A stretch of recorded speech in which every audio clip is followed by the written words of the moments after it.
Welcome everybody, I'm Joshino, and today I'm going to be looking at the effect of games on our lives and if gaming addiction exists.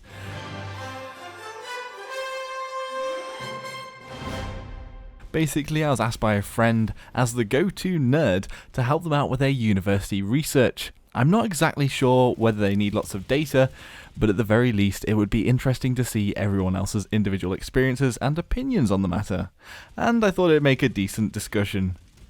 The structure is 3 question topics. 1. What do you like and dislike about gaming? 2. How does gaming enrich or damage your life? And finally 3, do you think you are addicted to gaming, and what are your views on gaming addiction if you think it exists at all? I'll put this text in the description so that you can copy and paste it into the comments to make life as easy as possible. Anyway, here's mine. Number 1. Firstly, one of the things I like about gaming are the social interactions that I have on international levels that I have no access to otherwise. I literally go onto my Outfit or Teams online chat server, TeamSpeak, and I'm able to talk to people in Denmark, France, Lebanon, Sweden, you name it. I can talk to pretty much anyone, anywhere. You don't really get that anywhere else. I also like the competition with other people in online multiplayer games, both being able to overcome an opponent with wit and physical aiming using the mouse or gamepad, and it's almost like a sports-like fulfillment. I don't really like sports, so I guess it's the stand-in for me. I also like the way that stories can be told in a video game, especially in single-player games like role-playing games. Instead of taking the spectator's seat and empathizing with characters like in film, you are the catalyst for the story to move forward, and you both shape the story and experience it firsthand.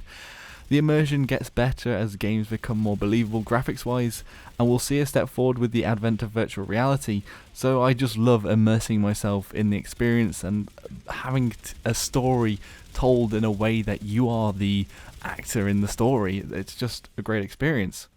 I could really go on forever about what I like about video games because it's a big list. So a few more things: scale, adrenaline release, computer culture, exploration, escape, to think of things off the top of my head. Anyway, onto the dislikes. I dislike grinding in games, meaning repetitive tasks to either reap a reward or to progress your character in a game, especially when you get to the end and realise that all you've been doing is progressing your character, but only for the sake of progressing. There's no real reason to do it. I dislike games that have lots of microtransactions or split up players between those who pay and those that are playing for free. At least this is mostly important when a player can pay to win, meaning that they may be able to overcome other players by spending money rather than their actual individual skill. And then past that, there are other dislikes, but they're pretty minor, and it's to do with the quality of the games themselves rather than gaming as a whole. Moving on to the second question topic: how does gaming enrich or damage your life? Going on from the first question, I'm able to connect with people I really wouldn't be able to normally make contact with, which personally makes me a lot more open to other cultures, and I think it's quite similar to going to university. You don't have that interaction with people across the country with different views, different opinions, and things like that, and being thrown into that melting pot allows you to experience cultures and ways of thinking that you may not have been exposed to before. Also, it's an easy access setting for social interaction, like going bowling or the cinema or whatever, to allow people to have something to do while socializing, which helps you keep and make friends, whether originally on or offline. I mean, I play a lot with my real life friends in games, and it's just an easy thing to do, rather than actually paying money and going, well, wherever, cinema or whatever. You can just play a game and have a similar fun and keep a healthy relationship with your friends. And similarly, you can make friends online that you may or may not see offline, but it doesn't really matter. I do personally believe that as a young child, playing puzzle games like Mario and Banjo-Kazooie helped me to develop my learning, and they were actually quite difficult, to be fair. And I'm not big-headed, but I think that really is probably one of the reasons why I was always quite good at school, without doing as much book learning, I suppose you could put it that way.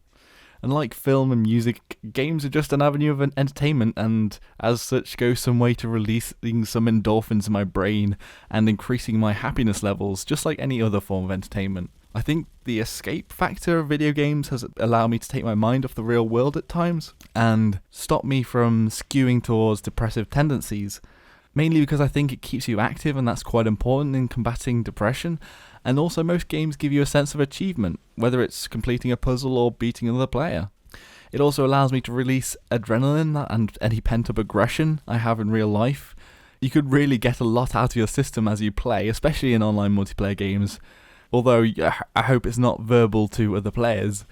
And I do feel that games probably make me, as an individual, less aggressive in real life. It can be quite stressful at my workplace, and I think that I don't release that in real life, but maybe when I'm playing a game, I'll get angry at the game and then feel a bit healthier afterwards for letting that anger out. And negative-wise, I do feel that when I was younger, I was more hooked on Mamorpagas, massive multiplayer online role-playing games. I probably spent too much time on World of Warcraft and neglected things in real life that I should have been doing, whilst not actually having that much fun in the game. I think that's the important point. I was probably grinding pointlessly, and at the time, I don't think I was actually having that much fun in the game. So I don't think it weighed against the real life actions that were going on, and I think that's probably the closest I've come to being a bit addicted to a game. But still, probably not addiction.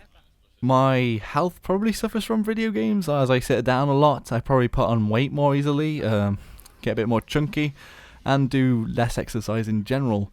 But to be honest, this could be remedied and isn't necessarily the game's fault. Probably more the fact that I quite love food and lack motivation. I do feel that my family relationships were probably a bit strained by the idea of me being at home but playing a video game, so almost separating myself from my family. Because my sister may have gone out more and been away from the home more than me, but because she was seen as doing something in real life, it was hard to see me being there, not joining in, and being present, and it was just always a point of contention. I think a lot of people wrongly see video games as a lazy thing, but games are often anything but easy and can take a lot of work to go through, and the stigma itself has been more damaging to me socially than the act of gaming itself. Okay, on to the topic 3. Do you think you're addicted to gaming, and what are your views on gaming addiction, if you think it exists at all? I really don't think I'm addicted to gaming. I personally am easy to bore, so mixing in real life and video games is okay for me. I think that gaming is really, really broad. Unlike movies, there isn't simply a thematic genre, but a gameplay experience genre, and by that I mean there's not just horror or action or whatever. There's different types of games, RPS, a first-person shooter. Like the mechanic almost defines the game and the gameplay experience.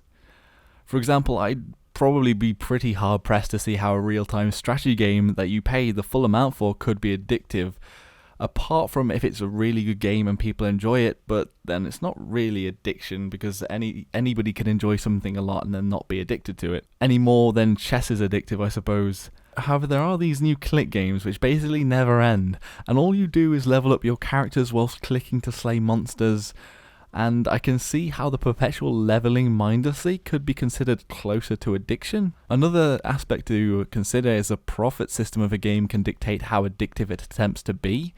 If you buy a complete game whilst making the best experience possible for people to buy it, there isn't really much of a motive to get players hooked, whereas a lot of mobile games that are designed to keep coming back in the hopes that you'll make a purchase, and are often repetitive and set you up in the way that you're trying to overcome perpetual hurdles. Think about things like Temple Run or whatever. There's Candy Crush Saga, I suppose.